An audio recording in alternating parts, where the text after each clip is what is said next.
The Warren Ledger. Episode 1. This is the Warren Ledger. I track publicly filed Warren Act notices across the United States and publish weekly episodes analyzing patterns, timing, and what the data reveals. This is investigative journalism for labor markets.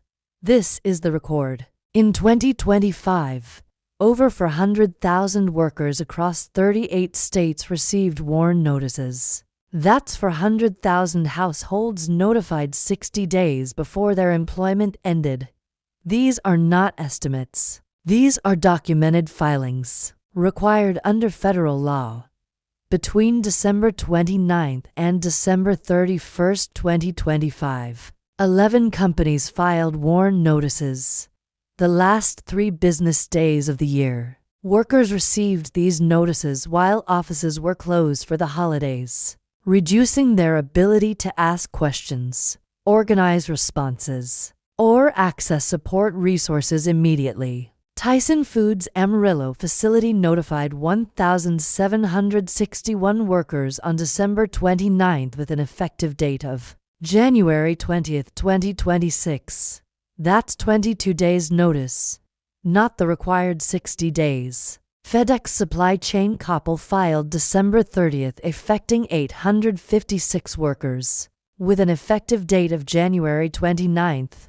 That's 30 days notice instead of 60. These aren't accidental miscalculations. When you file a Warren notice, you know exactly how many days you're providing.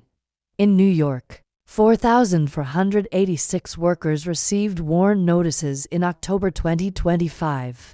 Then in November, 0 filings.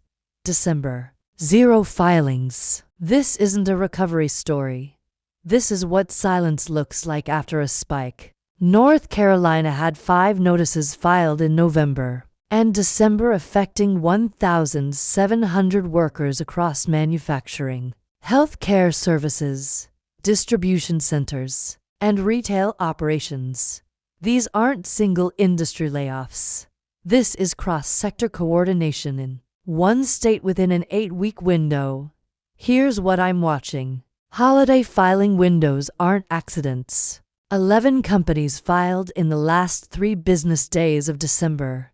That's strategy. You file when workers have the least capacity to respond, when journalists are on vacation, when advocacy organizations are closed, when 5 different industries in North Carolina all file Warren notices within 8 weeks. That's not independent decision-making. That's companies watching each other and timing their moves together. If you received one of these notices, here's what I need you to understand.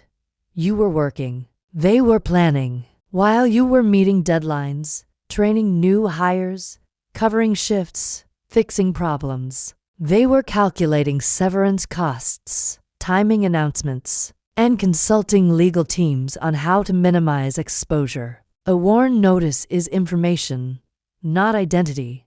This document doesn't define your value. It documents their decision. Those are not the same thing. You are not less skilled because they chose to close a facility. You are not less valuable because they restructured.